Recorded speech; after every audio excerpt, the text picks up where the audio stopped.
பத்திரிகை நண்பர்களுக்கு பாரதிய ஜனதா கட்சி சார்பாக எங்களுடைய நன்றிகளை மறுபடியும் தெரிவித்துக் கொள்கின்றோம். இந்த பிரச்சார காலகட்டத்தில் முழுமையாக ஒத்துழைப்பு கொடுத்து அதே நேரத்தில் செய்திகளை சரியான முறையில் மக்களுக்கு எடுத்து சொல்லியதற்காக நம்முடைய பாரத நாட்டினுடைய வர்த்தகத்துறை அமைச்சர் திரு பியூஷ் கோயல் அவர்களும் கூட நம் கட்சியின் சார்பாக நன்றிகளை தெரிவித்திருக்கின்றார்கள். பத்திரிகை நண்பர்களே, இந்த முழு பிரச்சார காலத்தை பார்க்கும் பொழுது தமிழகத்தில் எல்லா மக்களும் கூட ஒரு பெரும் ஆதரவு தேசிய ஜனநாயக கூட்டணிக்கு, நம்முடைய வேட்பாளர்களுக்கு பாரபட்சம் இல்லாமல் தமிழகத்தினுடைய அனைத்து இடத்திலும் கூட கொடுத்திருக்கின்றார்கள். நம்ம வாக்கு சேகரிக்க செல்லும் பொழுது ஒரு முக மலர்ச்சியோடு நம்முடைய வேட்பாளர்களை பார்ப்பது, வீட்டில் இருக்கிறவங்க கூட வெளியே வந்து நின்று பார்ப்பது, இதெல்லாம் முதலாக நம்ம பார்க்கிற ஒரு ஆட்சிக்கு எதிராக எந்த அளவுக்கு மக்கள் கோபத்தில் இருக்கிறாங்க, ஒரு ஆட்சி மாற்றம் வேண்டும் என்பதை நினைக்கின்றார்கள் என்பதை தெள்ளத் தெளிவாக இந்த பிரச்சாரம் நமக்கு காட்டியிருக்கிறது. ஏப்ரல் 23ஆம் தேதி வாக்கு செலுத்துகிற நாள் அன்னைக்கு மிகப்பெரிய அளவில் நம்முடைய விவசாய பெருமக்கள், இளைஞர்கள், சகோதரிகள், தாய்மார்கள் எல்லோரும் வந்து அனைத்து இந்திய அண்ணா திராவிட முன்னேற்ற கழகம் தலைமையிலான தேசிய ஜனநாயக கூட்டணிக்கு ஒரு பெரும் ஆதரவை 234 தொகுதியிலும் கொடுப்பாங்க. அதே நேரத்தில் இன்னைக்கு பாருங்க, குறிப்பா இன்னைக்கு வந்திருக்கக்கூடிய ஒரு செய்தி, சில பத்திரிகை நண்பர்கள் இந்த செய்தியை காலையில் போட்டீங்க, அந்த வீடியோவை பிரைவேட் பண்ணிட்டீங்க. திருவண்ணாமலையில் ஞாயிற்றுக்கிழமை இரவு 15 வயது இருக்கக்கூடிய ஒரு மாணவி, 11ஆம் வகுப்பு போகக்கூடிய மாணவிய கூட்டு பாலியல் வன்கொடுமை, 4 நபர்களுக்கு மேல தலையில ராடில் அடிச்சு கூட்டு பாலியல் வன்கொடுமை, அதன் பிறகு மருத்துவமனையில் அட்மிட் பண்ணியிருக்கிறாங்க. இன்னைக்கு தான் அந்த செய்தி வருது. இதுவரைக்கும் காவல்துறை எஃப்ஐஆர் பதிவு செய்யல, குற்றவாளிகளை பிடிக்கல. இந்த தேர்தல் நேரத்தில் அதை மறைத்து வைத்து அது ஒரு செய்தி ஆக்கக்கூடாதுன்னு தமிழக காவல்துறை அக்கறை எடுத்து இந்த வேலையை செஞ்சுக்கிட்டு இருக்கிறாங்க. தமிழகத்தில் கடந்த 5 ஆண்டு காலமாக எப்படி சட்டம் ஒழுங்கு சீரற்று இருக்குது அப்படிங்கிறதுக்கு நம்முடைய பிரச்சாரம் முடிவுற நாளில் நடந்திருக்கக்கூடிய திருவண்ணாமலையினுடைய சம்பவமே ஒரு சாட்சி. பத்திரிகை நண்பர்கள், தமிழகத்தை பொறுத்தவரை அடிப்படை பிரச்சனை என்னங்க? ஒரு குடும்பம், ஒரு கட்சி, ஒரு ஆட்சி, அரசு இயந்திரம், 4ம் பின்னி பிணைந்திருக்கு. இந்த 4க்குள்ள எந்த விதமான ஒரு வேறுபாடுகளும் கிடையாது. உதாரணத்துக்கு நம்ம கஞ்சாவினுடைய புழக்கத்துக்கு காரணமாக இருக்கக்கூடிய பல பேரை சொன்னாலும் கூட ஜாஃபர் சாதிக் அப்படிங்கிற பேரை நம்ம அடிக்கடி சொல்றோம். ஈடியினுடைய வலையில மாட்டி ரைடு பண்ணி ஏகப்பட்ட விஷயங்கள் நடந்திருக்கு. ஆனா நீங்க பாருங்க, அதே ஜாஃபர் சாதிக் முதலமைச்சர்கிட்ட புகைப்படம் எடுக்கிறாரு, உதயநிதி ஸ்டாலின் புகைப்படம் எடுக்கிறாரு, கனிமொழிகிட்ட புகைப்படம் எடுக்கிறாரு, இன்சூரன்ஸ் பாலிசி. அதே ஜாஃபர் சாதிக் சென்னை போலீஸ் கமிஷனர் ஒரு சர்டிபிகேட் வாங்குறாரு, சிசிடிவி கேமரா கொடுத்ததுக்காக ஒரு குட் சாமரிட்டன் சர்டிபிகேட். அதே ஜாஃபர் சாதிக் ஒரு கம்பெனி ஆரம்பிக்கிறார், கொலேசன்ஸ் வெஞ்சர்ஸ் அப்படிங்கிற கம்பெனி. தமிழ்நாடு பாடநூல் கழகத்துக்கு ஜாஃபர் சாதிக்கினுடைய கம்பெனி ஜாமெட்ரி பாக்ஸ் சப்ளை பண்றாங்க. சோ எந்த அளவுக்கு நீங்க தமிழகத்தில் பாத்தீங்கன்னா ஒரு குடும்பம், ஒரு ஆட்சி, அரசு இயந்திரம் எல்லாமே பின்னி பிணைந்து யாரும் யாரு மேலையும் நடவடிக்கை எடுக்க முடியாத அளவுக்கு 5 ஆண்டு காலத்தில் குற்றச்சம்பவங்கள் எக்ஸ்போனென்ஷியலா அதிகப்படியாக வளர்ந்ததற்கு முக்கிய காரணம் பொலிட்டிக்கல் பேட்ரனேஜ். என்டிஏவுடைய ஆட்சி, எடப்பாடி பழனிசாமி அவர்கள் மே 4க்கு பிறகு என்டிஏவுடைய தலைவராக ஆட்சி அமைக்கும் பொழுது நாம் தமிழக மக்களுக்கு கொடுக்கக்கூடிய முதல் உத்தரவாதமே இந்த பொலிட்டிக்கல் பேட்ரனேஜ் ஆஃப் கிரிமினல்ஸ், தவறான மனிதர்களுக்கு ஒரு பொலிட்டிக்கல் பேக்கிங் கொடுக்கிறது. நம்முடைய ஆட்சியில் அது நடக்கவே நடக்காது என்பதை தமிழக மக்கள் முழுமையாக நம்புறாங்க. ஆனா திராவிட முன்னேற்ற கழகத்தினுடைய ஆட்சியில முழு பொலிட்டிக்கல் பேட்ரனேஜ், எத்தனையோ குற்றவாளிகளை அண்ணா பல்கலைக்கழகம், ஞானசேகரன், எத்தனை அமைச்சர்களுக்கு சம்பந்தம் இருக்கு, எத்தனை புகைப்படத்தை பார்க்கிறோம். அதே ஞானசேகரனை காவல்துறை கைது பண்றாங்க, நைட் ரிலீஸ் பண்றாங்க, அடுத்த நாள் முழுவதும் வெளியிருக்கா, 2வது நாள் திரும்ப பிடிச்சிட்டு வர்றாங்க. சோ ஒரு குற்றத்தையும் நம்ம எடுத்து பேச ஆரம்பிச்சோம்னா கடந்த 5 ஆண்டு காலமாக சட்டம் ஒழுங்கு மிக மோசமான ஒரு நிலைமைக்கு சென்றதற்கான முக்கிய காரணம் political patronage of criminals. Dravida Munnetra Kazhagam ஒரு கட்சியாக கிரிமினல்ஸ்க்கெல்லாம் அடைக்கலம் கொடுத்து, பொறுப்பு கொடுத்து, அவர்கள் அன்டச்சபிள், போலீஸ் வந்து அவங்களை பிடிக்கவே முடியாது, யாரும் கூட அவர்களை தொட முடியாது அப்படிங்கிற அளவுக்கு அதை நடத்தியிருக்கின்றார்கள். அதையும் கூட இந்த நேரத்தில் இந்த பத்திரிகையாளர் சந்திப்பு உங்களுக்கு கொண்டு வர்றோம். ஏன்னா நம்முடைய தமிழக மக்கள் வாக்கு செலுத்துவதற்கு முன்பு இதை யோசிக்கணும். செப்பரேஷன் ஆஃப் பவர்ஸ், எல்லா இயந்திரங்களும் தனித்தனியா இயங்கணும், ஒன்று இன்னொன்றை கண்ட்ரோல் பண்ணக்கூடாது. கட்சி வேற, ஆட்சி வேற, அரசு இயந்திரம் வேற, யாராச்சும் அரசியல்வாதிகள் குடும்பங்கள் இருந்து அவங்களும் வேற.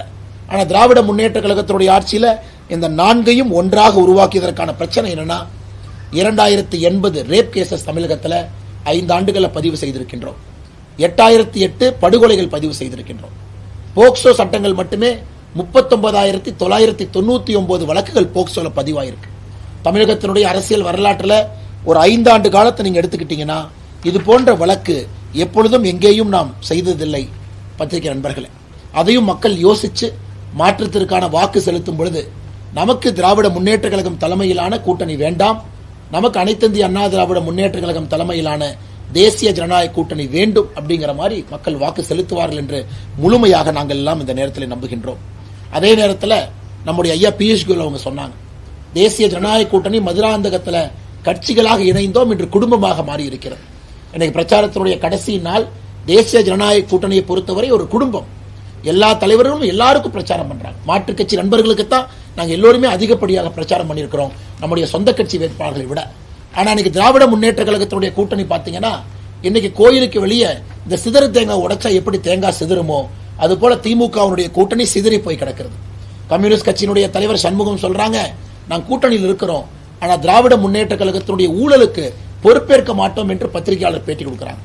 சேலத்தில் மாநாட்டு மேடையில் பிரேமலதா விஜயகாந்த் அவர்கள் அண்ணன் நல்லவர் தான், ஆனா சட்டம் ஒழுங்கு சரியில்லை, கஞ்சா புழக்கம் அதிகமாக இருக்குன்னு பிரேமலதா விஜயகாந்த் அவங்க பேசுறாங்க. அதே போல கமலஹாசன் அவர்கள் தனி கட்சியாக ஒரு கட்சி நடத்தி கொண்டிருந்த பொழுது செந்தில் பாலாஜியை விமர்சித்து பேசினாரு, பல இடத்துல பல பேரை விமர்சித்து பேசினாரு.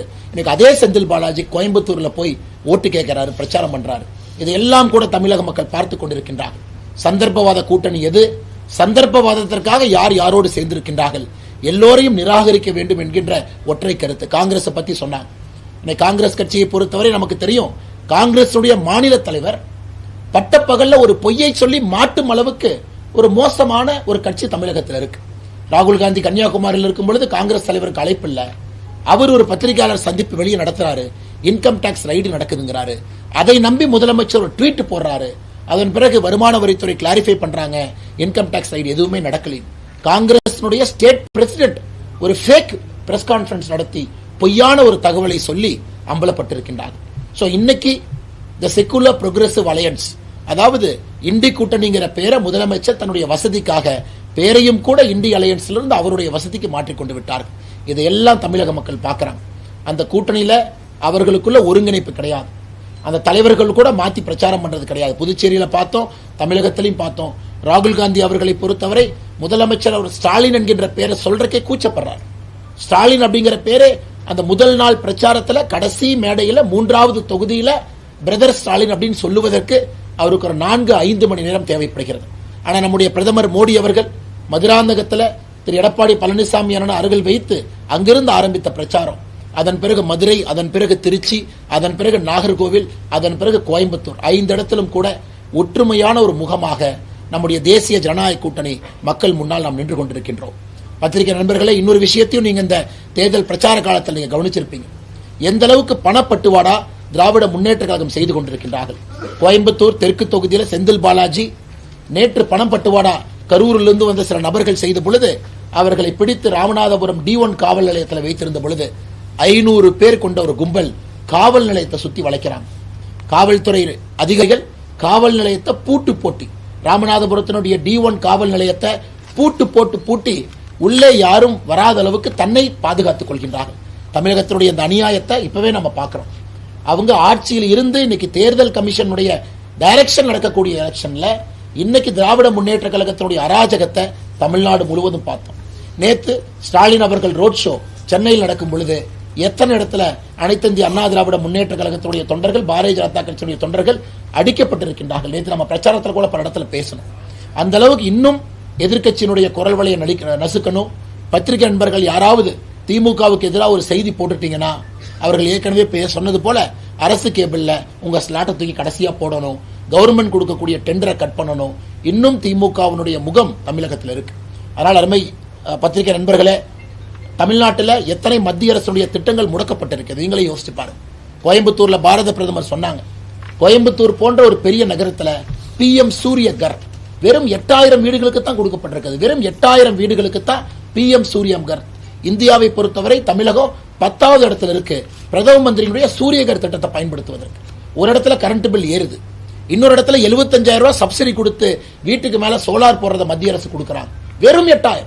பிரதமர் அவர்கள் கோயம்புத்தூர்ல சொன்னாங்க இது 1 லட்சம் போயிருக்கணும். இவங்க எங்க போய் நம்ம திட்டத்தை திராவிட முன்னேற்ற கழக அரசிட்ட கேட்டாலும் கூட லஞ்சம் கொடு லஞ்சம் கொடு லஞ்சம் கொடுன்னு கேட்கறதுனால மக்கள் யாரும் மத்திய அரசுடைய திட்டங்களை கூட முழுமையாக பெற முடியாம இருக்கிறாங்க.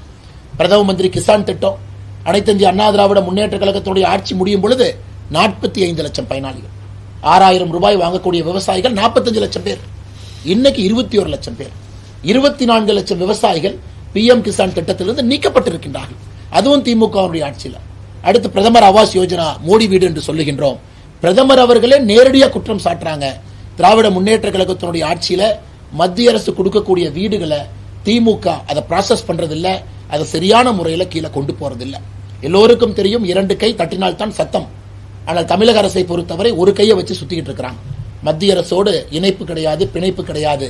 மத்திய அரசோடு பேசி நிதியை கொண்டு வருவதற்கான முயற்சி எடுக்கல. மதுரை மெட்ரோ திட்டமாக இருக்கட்டும், கோயம்புத்தூர் மெட்ரோ திட்டமாக இருக்கட்டும், பொய் புகார்களை மட்டும் கூறி இன்னும் ஒரு அந்த டீடைல்டு ப்ராஜெக்ட் ரிப்போர்ட்டினுடைய அடுத்த அறிக்கையை தயார் செய்து கூட சரியான அறிக்கை இன்னுமே அனுப்பல. தேர்தல் பிரச்சாரத்துக்காக பல பொய்களை முதலமைச்சர் ஸ்டாலின் அவர்கள், கனிமொழி அவர்கள், உதயநிதி அவர்கள் பேசியதை தமிழ்நாட்டு மக்கள் முழுவதும் இந்த 20 நாட்களாக பார்த்துவிட்டு முடிவு செய்து விட்டார்கள். நம்முடைய வாக்கு தேசிய ஜனநாயக கூட்டணிக்கு தான் நம்ம போடணும். நம்முடைய வாக்கு இரட்டை இலை சின்னத்துக்கு கொடுக்கணும். நம்முடைய வாக்கு தாமரை சின்னத்துக்கு கொடுக்கணும், குக்கர் சின்னத்துக்கு கொடுக்கணும், மாம்பழ சின்னத்துக்கு கொடுக்கணும். கூட்டணி கட்சிகளுடைய மற்ற சின்னத்துக்கு கொடுக்க வேண்டும் என்று தமிழக மக்கள் மிக தெளிவாக முடிவெடுத்திருக்கின்றார்கள். அதனால் எங்களுக்கு நம்பிக்கை இருக்கிறது. தேர்தல் பிரச்சாரம் முடிவுற நேரத்தில் பாரதிய ஜனதா கட்சியினுடைய 27 வேட்பாளர்கள், தாமரையில் நிற்கக்கூடிய மற்ற வேட்பாளர்கள் 33 பேர் மிக கடுமையாக களத்தில் போராடி கொண்டிருக்கின்றார்கள். நம்முடைய வேட்பாளர்கள் மக்களை சந்தித்து மக்களுடைய அன்பை பெற்றுக் கொண்டிருக்கின்றார்கள். அனைத்து இந்திய அண்ணா திராவிட முன்னேற்ற கழகத்தினுடைய வேட்பாளர்கள் 169 பேருக்கு மேல அவர்களும் களத்திலே மக்களை சந்தித்து வெற்றிக்காக போராடி கொண்டிருக்கின்றார்கள். அதனால் மே 4ஆம் தேதி தமிழகத்தில் வாக்கு எண்ணிக்கை நடைபெறும் பொழுது ஒரு சரித்திர வெற்றி, தமிழகத்தில் இதுவரை கிடைக்காத, நடந்திராத ஒரு சரித்திர வெற்றி தேசிய ஜனநாயக கூட்டணி கிடைக்கும் என்கின்ற முழு நம்பிக்கை தேர்தல் பிரச்சாரத்தின் பொழுது, இந்த காலத்தின் பொழுது தெல்ல தெளிவாக மக்கள்கிட்ட தெரிஞ்சிருக்கு. அதனால எல்லா பத்திரிகை நண்பர்களுக்கு மறுபடியும் நீங்கள் வந்ததற்காக நன்றியை தெரிவித்துக் கொள்கின்றோம். இன்னைக்கு சென்னையில் அவ்வளவு ரோட் ஷோ நடக்குது. அப்படி இருந்தும் நேரம் எடுத்து இந்த பத்திரிகையாளர் சந்திப்புக்கு எல்லோரும் வந்திருக்கின்றீர்கள். மேடைய தலைவர்கள்லாம் இருக்கிறாங்க. அவர்களுக்கும் இந்த நேரத்தில் நாம்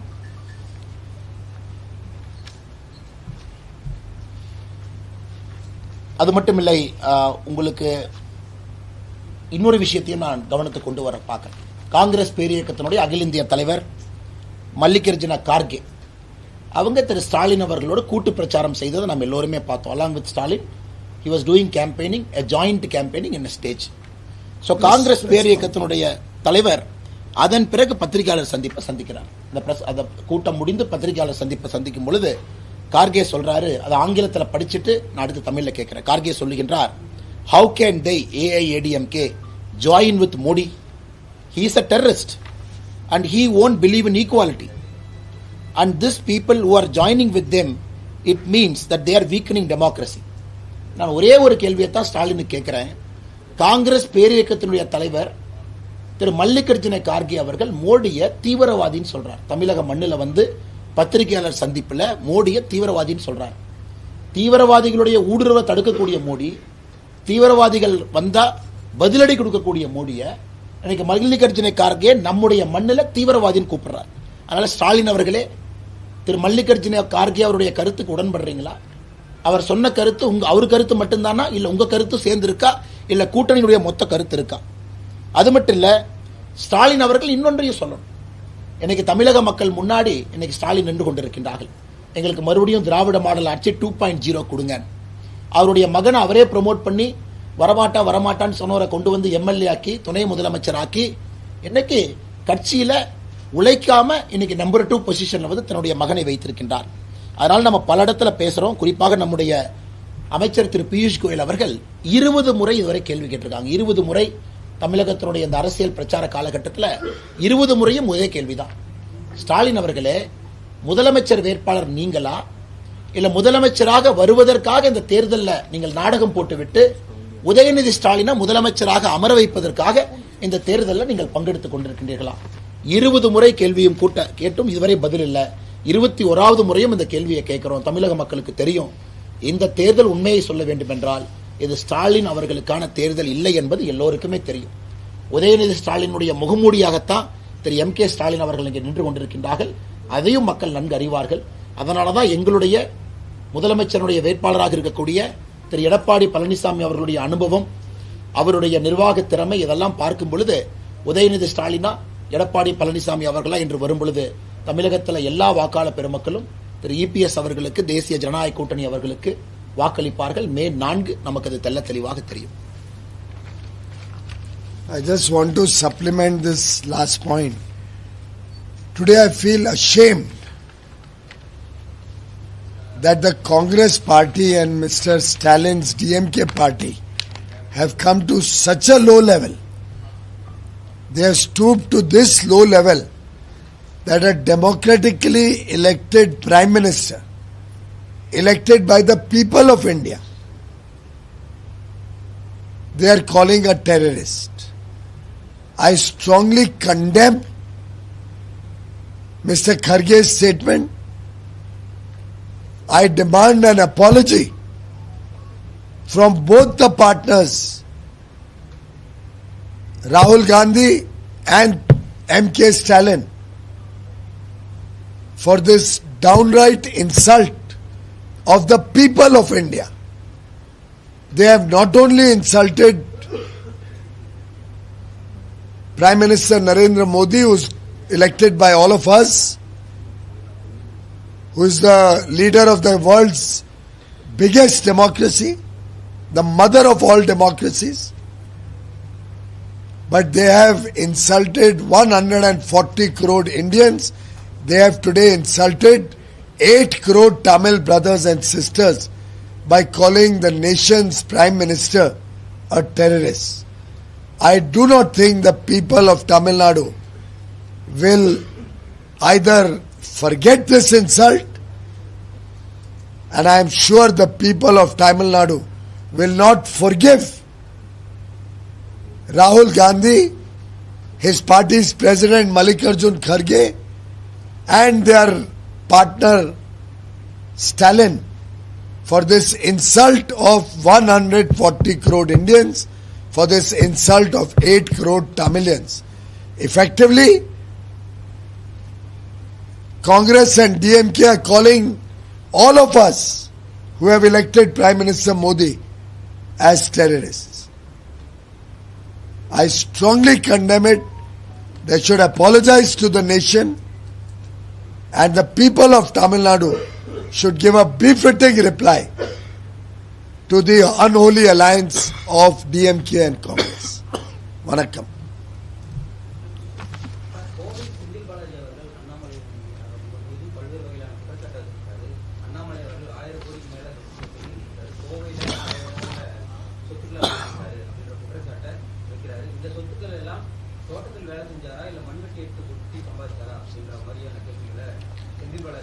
செந்தில் பாலாஜி அவர்கள் அரசு வேலையில் இருந்திருக்காரு, அரசு பணத்தில் இருந்திருக்கிறாரு.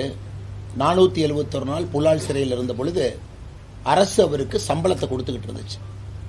நான் எந்த அரசு பணத்திலும் இல்லை, எந்த அரசுகிட்ட இருந்து 1 ரூபாய் அரசுகிட்ட இருந்து பெறல. எனக்கு கோயம்புத்தூர் தெற்கு தொகுதியில் மட்டுமே 5000 ரூபாய் பணப்பட்டுவாடா, கிட்டத்தட்ட 200 கோடி ரூபாய் அந்த ஒரு தொகுதியில் மட்டுமே செலவு செய்திருக்கின்றார்கள் சொன்ன உடனே அண்ணாமலை 1 லட்சம் கோடி வச்சிருக்காரு, அண்ணாமலை 5 லட்சம் கோடி வச்சிருக்காரு, அண்ணாமலை 10 லட்சம் கோடி வச்சிருக்காரு. இது டிஎம்கேனுடைய காலகாலத்து டெக்னிக் நம்ம எல்லாத்துக்குமே தெரியும். நாம கேட்ட கேள்வி, ஓட்டருக்கு 5000 ரூபாய் கோயம்புத்தூர் தெற்கு தொகுதியில் கொடுத்தீங்களா இல்லையா? இரண்டாவது கேள்வி, கோயம்புத்தூர் தெற்கு தொகுதியில் 200 கோடி செலவு செஞ்சீங்களா இல்லையா? இந்த கேள்வி. இந்த தேர்தலில் மக்கள் எல்லாத்தையும் பார்த்துக்கிட்டு இருக்காங்க. செந்தில் பாலாஜியின் மீது எத்தனை வழக்குகள், எம்எல்ஏ ஏதாச்சும் வழக்கு இருக்கா? டிரான்ஸ்ஃபார்மர் ஸ்கேம், ஹைகோர்ட்ல எப்ப வேணாலும் தீர்ப்பு வரலாம். Cash for job transfer scam supreme கோர்ட்ல இருக்கு. பினாமி மூலமாக சொத்து வாங்கியது இன்கம் டாக்ஸ்ல இருக்கு. என்போர்ஸ்மெண்ட் டைரக்டரேட்ல இன்னும் 3 இருக்கு. எனக்கு இந்தியாலேயே ஊழல்வாதி லிஸ்ட் எடுத்தீங்கன்னா நம்பர் 1 இருப்பது செந்தில் பாலாஜி. நம்பர் 1 செந்தில் பாலாஜி. நம்பர் 2 தான் லாங் கேப்புக்கு அப்புறம் தான் அடுத்தவங்க வருவாங்க. இது போன்ற மனிதர் ஒரு தொகுதியில எல்லாத்தையும் விலைக்கு வாங்கிடலான்னு இன்னைக்கு கார்னர் ஆனதுக்கு அப்புறம் இன்னைக்கு அவரால் எதுவும் பேச முடியல. மத்தியானம் பிரஸ் மீட் வச்சு கோயம்புத்தூர்ல நான் பணமே கொடுக்கல, நான் எதுவுமே பண்ணல, நான் அமைதியா இருக்கிறேன் அப்படின்னு. இதை கோயம்புத்தூர் மக்கள் பார்த்து கொண்டிருக்கின்றார்கள். ஒரு சரித்திர தோல்வியை கொடுத்தும் இவங்க திருந்த மாட்டாங்க. அதனால இன்னைக்கு அவர் அக்யூஸ்ட் என்று சொல்வதை விட பெயில்ல வெளியிருக்கக்கூடிய ஒரு கிரிமினல். இன்னைக்கு ஒரு பெயில்ல மட்டும்தான் வெளியிருக்கார். அந்த பெயில் எப்ப வேணாலும் கேன்சல் ஆகலாம். அதே போல டிரான்ஸ்ஃபார்மர் ஸ்கேம் கேஸ் எப்ப வேணாலும் உள்ள போலாம் என்பதை தமிழக மக்களுக்கும் தெரியும், கோயம்புத்தூர் தெற்கு தொகுதியினுடைய வாக்காளர் பெருமக்களுக்கும் தெரியும்.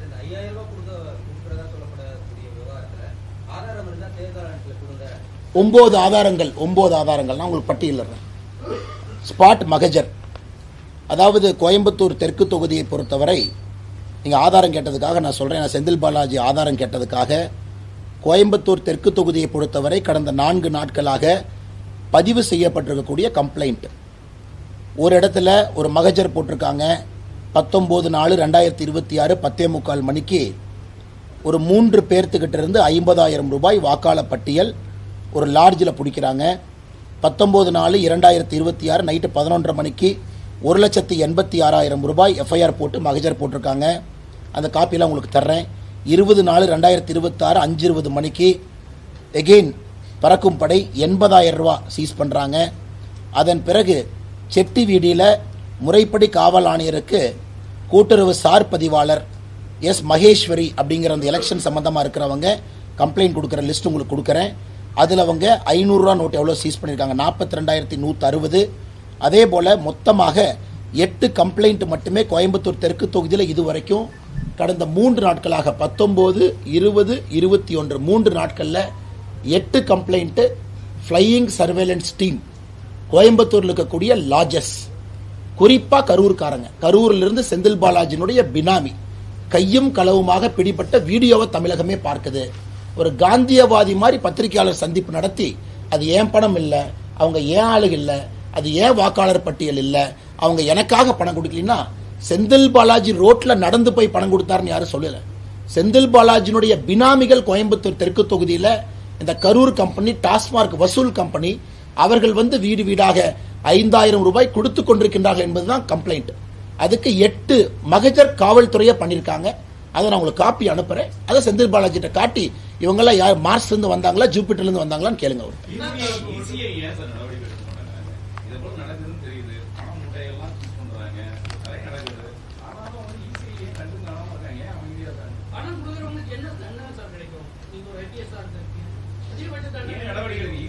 நான் இன்னைக்கு வந்து ரெப்ரசன்டேஷன் ஆஃப் பீப்புள் ஆக்ட் எடுத்துக்கிட்டீங்க அப்படின்னா, இந்த ஓட்டர் பிரைபரி அப்படிங்கிறது பெரிய ஒரு தண்டனை சட்டம் இன்னைக்கு பெருசா இல்லை. ஓட்டர் பிரைபரிக்கு வந்து பெருசா ஒரு தண்டனை அப்படின்னு வாங்குவதும் குற்றம், கொடுப்பதும் குற்றம், 2 பக்கம் இருக்கு. நேற்று தமிழகத்தில் ஒரு இடத்துல நான் பார்த்தேன், சாலை மறியல் பண்ணி, பத்திரிகையாளர் நீங்க தான் ரிப்போர்ட் பண்ணீங்க, ஒரு ஊர் மக்கள் எங்களுக்கு பணம் வரலின்னு மறியல் பண்ணதையும் தமிழ்நாட்டில் பார்க்குறோம். ஊரில் அந்த பக்கம் கொடுத்துட்டீங்க, எங்க பக்கம் பணம் வரலின்னு மக்கள் ரோட பிளாக் பண்ணி ரோட்டில் உட்காந்துருந்தாங்க. காவல்துறை போய் இந்த மாதிரி நீங்க எதுக்கு வந்தீங்கன்னு கேட்டா எங்களுக்கு பணம் வரலின்னு சொன்னாங்க. இது நீங்க வீடியோவில் ரெக்கார்ட் ஆகிட்டு இருக்கு, நான் உங்க மேல கேஸ் போகணும்னு சொன்னதுக்கப்புறம் கலைஞ்சு போனாங்க. அதனால இது துரதிருஷ்டவசம் தான். அதனால் தேர்தல் ஆணையம் இன்னும் கொஞ்சம் திறமையா கண்காணிக்கணும், ஷார்ப்பா கண்காணிக்கணும். தேர்தல் வர்றதுக்கு முன்னாடியே தமிழகம் 6 மாதத்திற்கு முன்பே இந்த வேலைகள்லாம் செய்ய ஆரம்பித்தா தான் திராவிட முன்னேற்ற கழகத்தினுடைய அராஜகத்தை கட்டுக்குள்ள கொண்டு வர முடியும்.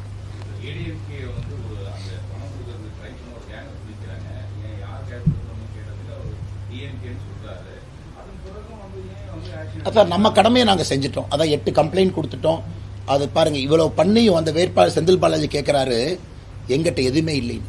அவங்க யாருன்னே தெரியாது. எந்த அளவுக்கு ஒரு தைரியம் இருக்கும் பாருங்க. 8 பேரை பிடிச்சி வீடியோவில் ரெக்கார்ட் பண்ணி ஓட்டர் லிஸ்டோட அதில் டிஎம்கே ஏடிஎம்கே அவங்க எழுதியிருக்காங்க. டிஎம்கே காரங்களை விட்டுட்டு ஏடிஎம்கே காரங்களை விட்டுட்டு ஒன்னொன்னு அவங்க மார்க் பண்ணியிருக்காங்க யாரு கொடுக்கணும்னு. மிக தெளிவாக தெரிகிறது டிஎம்கே குரூப். அதனால் எங்களை பொறுத்தவரை கம்ப்ளைண்ட் கொடுத்துருக்கோம். எலெக்ஷன் கமிஷன் பாரபட்சம் இல்லாத நடவடிக்கை எடுக்கும் நாங்கள் நம்புறோம்.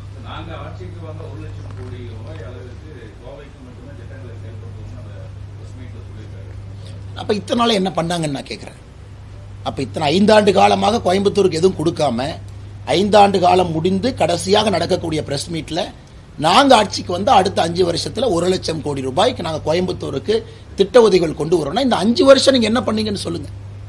நீங்க இனாகிரேட் பண்ணது எல்லாமே இதற்கு முன்பு அதிமுக ஆட்சியில அவங்க ஆரம்பிச்ச செயல்கள் தான். ஜிடி நாயுடு பாலம் உட்பட எல்லாமே கோயம்புத்தூரை பொறுத்தவரை அனைத்து இந்திய அண்ணா திராவிட முன்னேற்ற கழக ஆட்சியில போடப்பட்ட திட்டங்களை நிறைவேற்றுறாங்க. கோயம்புத்தூர் விடுங்க, மதுரை, எல்லா ஊருக்குமே திராவிட முன்னேற்ற கழகத்தினுடைய ஆட்சி காலத்தில் பெரிய நகரங்கள், சிறு நகரங்கள், பஞ்சாயத்து வரை எந்த வளர்ச்சி நிதியை எங்கேயுமே அவங்க கொடுக்கல. இவங்க ஸ்பெண்ட் பண்ணதெல்லாம் அட்வர்டைஸ்மெண்ட்டுக்கு தான் இவ்வளவு பணம். இன்னைக்கு காலையில் பேப்பர் எடுத்து பாருங்க, ஒவ்வொரு நாளும் பாருங்க எத்தனை சோசியல் மீடியா ஆடு போடுறாங்க. ஒரு யூடியூப் ஓபன் பண்ணுங்க, எத்தனை ஆடு வருது. இது 5 வருஷமா அந்த அநியாயத்தை பண்ணிட்டு இருக்காங்க. அட்வர்டைஸ்மெண்ட்டுக்கு செலவு பண்ண ஆடை மட்டுமே இவங்க ஒரு ரோடு 4 ரோடு போட்டிருந்தா கூட தமிழ்நாடு ஃபுல்லா ரோடு போட்டிருக்கலாம்.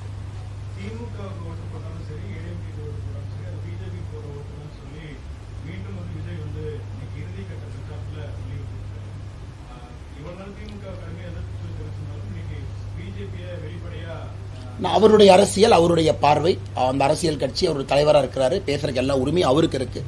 எங்களை பொறுத்தவரை நாங்கள் தெளிவாக இருக்கின்றோம். திராவிட முன்னேற்ற கழகத்துக்கு எதிரான ஓட்டு அது என்டிஏவுக்கு வர வேண்டிய ஓட்டு என்டிஏவுக்கு மட்டும்தான் வரும். புதியவர்கள் யார் இருந்தாலும் மக்கள் அனுபவத்தை பார்க்கறாங்க, வேட்பாளருடைய தன்மையை பார்க்கறாங்க, அரசியல் தன்மை இருக்கான்னு பார்க்கறாங்க, ஸ்டெபிலிட்டி இருக்கான்னு பார்க்கறாங்க.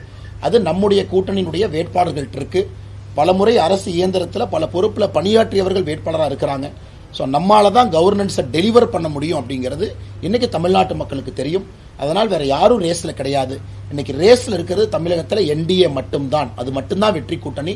திராவிட முன்னேற்ற கழகம் அப்படி இருக்கக்கூடிய திமுக இன்னைக்கு சென்னைக்கு மட்டும் தனி மேனிஃபெஸ்டோ சூப்பர் 6 அப்படின்னு கொடுக்குறாங்க. ஏன் சென்னையில தோல்வி பயம் உங்களுக்கு தெரியும். சென்னைக்கு மட்டும் இதுக்கு சூப்பர் 6. அரவிந்த் கெஜ்ரிவாலை கூட்டிட்டு வந்து ரோட் ஷோ பண்றாங்க. தேஜஸ்வி யாதவ் அவங்களை கூட்டிட்டு வந்து ரோட் ஷோ பண்றாங்க. ரோட் ஷோ சென்னையில இவ்வளவு டெஸ்பரேட்டா பண்ண வேண்டிய அவசியம் என்ன? ஸ்டாலின் அவர்கள் எத்தனை ரோட் ஷோ பண்ணி நீங்க பார்த்திருக்கீங்க? இன்னைக்கு ஃபைனலா பாரதிய ஜனதா கட்சி எப்பொழுதுமே நம்ம ரோட் ஷோ பண்ணுவோம், இல்லை என்று சொல்லல. திராவிட முன்னேற்ற கழகம் அதை நம்ப மாட்டாங்க. பிரதமருடைய ரோட் ஷோக்கே பர்மிஷன் கொடுக்காத ஆட்சி இது. கோயம்புத்தூரை பொறுத்தவரை கோர்ட்டுக்கு போய் அனுமதி வாங்கி பண்ணோம். அப்படி இருந்த ஸ்டாலின் டெஸ்பரேஷன்ல முதலமைச்சர் அவர்கள் வீதி வீதியா சென்னைக்கு போவதற்கான காரணம் என்ன? தோல்வி பயம் முதலமைச்சர் ஐயாவுடைய கண்ணில் தெரியும். இன்னைக்கு காலையில் today at 7 o'clock in the morning chief minister Stalin released a video. அந்த வீடியோ என்ன சொல்லியிருக்காரு? இன்னைக்கு 7 மணிக்கு it's a desperate attempt to cover up failures. இன்னைக்கு காலையில் 7 மணிக்கு ஒரு வீடியோ போட்டிருக்காரு. நான் when Dravidian model 2.0 comes to power I will do this. அப்ப நீங்க ஃபர்ஸ்ட் Dravidian மாடல் ஆட்சியில் ஏன் பண்ணல? நீங்க தானே Dravidian மாடல் கவர்னன்ஸ் கொடுத்தீங்க. இன்னைக்கு காலையில 7 மணிக்கு டெஸ்பரேட்டா அந்த வீடியோவை போட வேண்டிய அவசியம் என்ன? அதனால் எங்களை பொறுத்தவரை ஸ்டாலின் அவர்களுடைய முகத்துல, திராவிட முன்னேற்ற கழகத்தினுடைய வேட்பாளர் முகத்துல தோல்வி பயம் மிக தெளிவாக தெரிகிறது.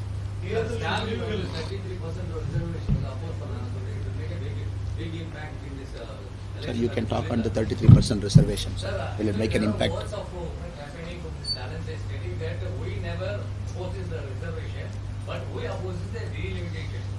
And there were talks that it will make a big impact in the upcoming state as well. How do you look at it? For us, empowerment of women is not about an election or for any gains in this election. In any case, this reservation is going to start from 2029. We have made it amply clear that women reservation will start in 2029. So it had nothing to do with this election, is my first clarification. So their allegation that this was brought in because the election is completely false and has no basis. Second, the country had 500 seats when the population of the country was 54 crore people. Now the population of India is 140 crore people. There are many constituencies within a state where you may have 40 lakh voters in one constituency and only 6 lakh voters or 8 lakh voters in another constituency. How can one MP serve 40 lakh voters? Humanly not possible. When the population has become nearly 3 times, we thought it is only fair that parliament seats should also increase so that MPs can serve their local people in a fair manner, be available to them and do development work in the constituency. Therefore, it was decided that 50% increase in every state will be carried out. Now with that, we have also ensured that there will be no discrimination with the southern states, because if population in the census comes down in the southern states and if number of seats are linked to the census, then south will be at a disadvantage. That was their argument. That was what they were complaining about. So Prime Minister Modi did not want that the power of southern states should reduce, and the cabinet decided, union cabinet, every state we will increase 50% proportionate. Today Chandrababu Naidu Garu also confirmed that this is the best formula to protect the share of seats of southern states. With this, once and for all, Prime Minister Modi was ensuring that southern states' share of seats will not come down and will be maintained as it is today.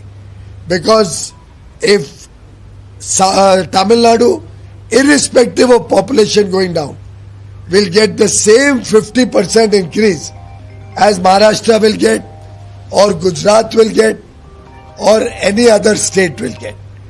So basically, this formula was ensuring, and we explained also, Tamil Nadu has 39 seats.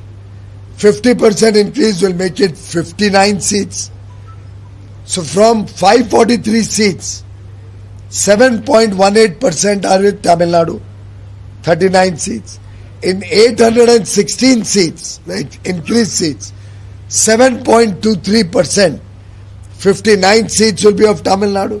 So actually Modi was protecting the share of Tamil Nadu, the proportion of Tamil Nadu seats.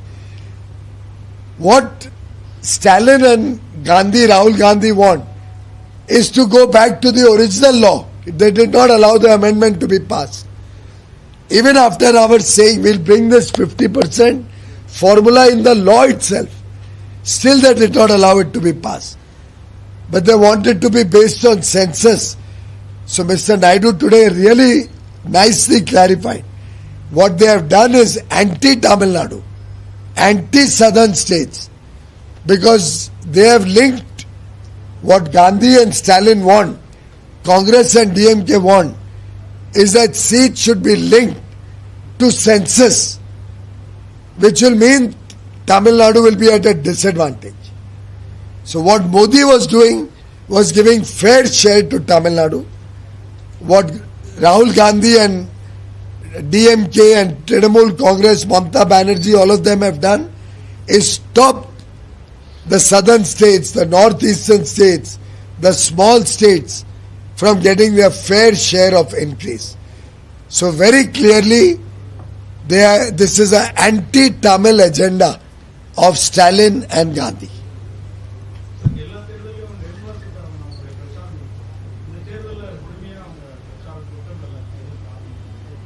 Saying why Nirmala Madam did not visit Tamil Nadu for the election canvass. Well, you are aware that the budget session of Parliament was going on, and she has been extremely tied up with the budget session. Before that, she had come and extensively campaigned in Tamil Nadu, different parts of Tamil Nadu, and this time around, the more senior leaders, we had Prime Minister Narendra Modi come 5 times. We had our party president, Shri Nitin Nabin, come. Former president, Shri Jagat Prasad Nadda, come. Amit Shah ji came both before the election and after the election. Shri Rajnath Singh ji came only 2 days back. And ours is the one party. We have only 27 seats. But look how seriously we have cared for the people of Tamil Nadu. Rahul Gandhi came only once. Only once. Prime Minister came 5 times. So many senior leaders came. Congress is not at all worried about Tamil Nadu. Not at all concerned about Tamil Nadu. In fact, the Congress and DMK are fighting on the stage. You have all seen that. You have all seen DMDK and DMK fight over the seat allocation. You have all seen what a fragmented alliance this whole alliance is. And against that, you look at our NDA, not once you must have heard any negative news. We announced the seats after one meeting in the room. We announced the seats, the distribution of seats. Next day we announced which seat to which party will contest. Smoothly, like family members, like brothers and sisters. And that is the strength of our alliance. And that is why we can assure you that the center and state will both work together. We will get all the central schemes to Tamil Nadu. Stalin is always fighting with the center. He is trying to divide Tamil Nadu away from the country. He talks of making Tamil Nadu separate state. He talks of north-south divide. He talks of Delhi versus Tamil Nadu. Is that what the people of Tamil Nadu want? Do they not want all the central schemes in Tamil Nadu? When we sanctioned 9 lakh houses for the poor families, why did Stalin not give the full houses to the poor? Why are 3 lakh houses still not allotted? When we want to take water from a tap to every home, Jal Jeevan Mission, why does Stalin government do corruption in that? When we want to give farmers 6,000 rupees every month, the list has to come from the state government. Why have they removed 20 lakh farmers from there? Is it because they are anti-farmer? They don't want farmers to get benefit of central schemes? The Stalin government has failed, whether it is development, whether it is administration, whether it is public welfare. They have failed in every count. They have failed to protect Tamil culture. The only thing they have done is protect one family. The only thing they have done is corruption. The only thing they have done is make Udayanidhi Stalin, somebody who is against Tamil culture, Tamil women, as the deputy chief minister, clearly showing that they want to make him the next chief minister. I have asked so many times from Thiru M.K. Stalin, please, I have challenged him, please tell the people of Tamil Nadu that Udayanidhi Stalin will not be made the chief minister of Tamil Nadu. Why is he not replying to my question? Not once. Because the hidden agenda is to make Udayanidhi Stalin chief minister. I appeal to the women of Tamil Nadu, to the youth of Tamil Nadu, to the intelligent people of Tamil Nadu, 8 crore brothers and sisters, protect your future, safeguard your family's future, bring development to Tamil Nadu. Do not allow a person like Udayanidhi Stalin to ever become chief minister of this very nice, beautiful state. They cannot lead Tamil Nadu to the glory you deserve. They cannot bring the potential of development to Tamil Nadu. Please save our children's future. Please elect a good government. And Edapadi Palaniswamy ji, leading the NDA alliance like a family, with all of us, whether it is BJP, whether it is PMK, Ambumani Ramados, whether it is AMMK, Mr. Dinakaran, whether it is Tamil Manila Congress, Mr. G.K. Vasan, whether it is Mr. Shanmugan, Parivender, whether it's John Patel, we are all working with one family to serve the people of Tamil Nadu. Sir, Congress, Mallikarjun Kharge now clarifying his statement about terrorists. This is, I never say that PM Modi is terrorist. This is that PM Modi is terrorizing people and political party. I never said he is terrorist. What I mean to clarify that Modi already threatened the institution like... If you want, I can play that video. If you have any doubt, anybody, it is a video not by me, recorded by one of the news agencies. We won't believe equality. Start from start. Start. Do you have a mic? If we can, you can hold it, sir. You can. வருது sir வருது. Another mic இருக்கா? Let you see it for yourself. I have not cooked it up. This is by a news agency where he is saying, how can they, Anna DMK, join with Modi? He is a terrorist. These are the words of Mallikarjun Kharge. How can he deny that? Yeah. Yes, sir. கொடுங்க அண்ணே கொடுங்க.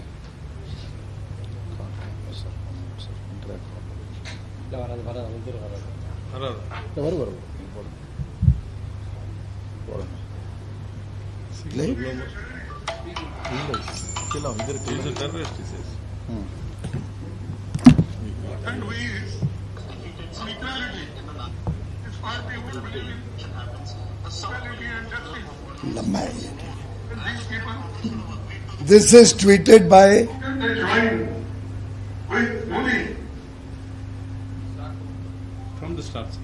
வருது. It's coming, sir. It's coming. Some calls are phone came in between.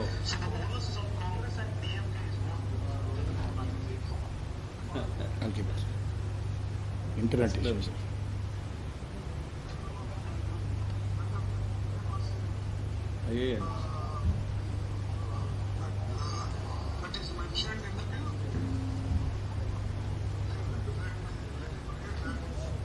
Pass பண்ணுங்க.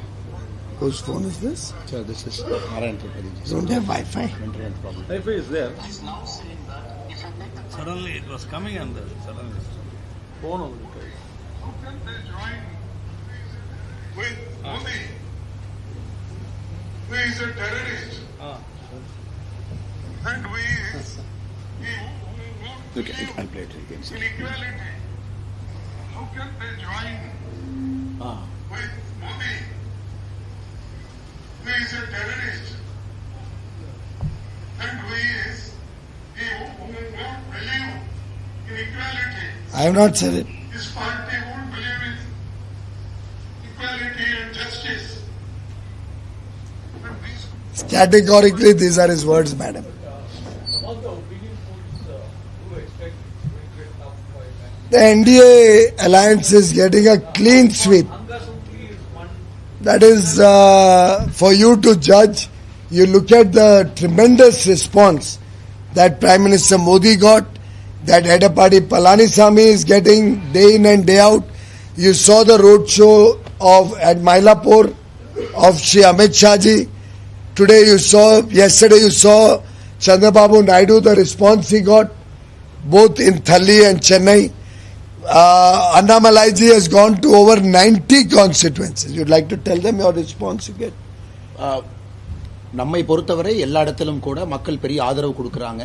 தனிப்பட்ட முறையில் கட்சியினுடைய தொண்டனாக ஒரு 91 தொகுதிக்கு நானும் போயிருந்தேன். எல்லா இடத்துலையும் பார்க்க முடிகிறது அந்த மக்களுடைய உற்சாகம், அந்த மக்களுடைய புன்னகை, வாக்கு செலுத்த வேண்டும் என்கின்ற அவங்க நிற்கக்கூடிய அந்த விதம். அதே போல எல்லா தலைவர்களுக்கும் ஒரு பெரிய உற்சாகமான வரவேற்பு. அதனால தான் நாங்கள் உறுதியாக சொல்லுகின்றோம், தேசிய ஜனநாயக கூட்டணி வர வேண்டும் என்று தமிழக மக்கள் நினைக்கின்றார்கள். கருத்து கணிப்பு ஒரு டைரக்ஷன் சொல்லலாம். It might give a direction, upward direction சொல்லலாம். நம்பர்ஸ் எல்லாம் மே 4ஆம் தேதி பார்க்கும் பொழுது எல்லா கருத்து கணிப்புகளையும் பொய்யாக்கி ஒரு மிகப்பெரிய வெற்றியை தேசிய ஜனநாயக கூட்டணி பதிவு செய்ய போகுது. Okay. Chalo, thank you.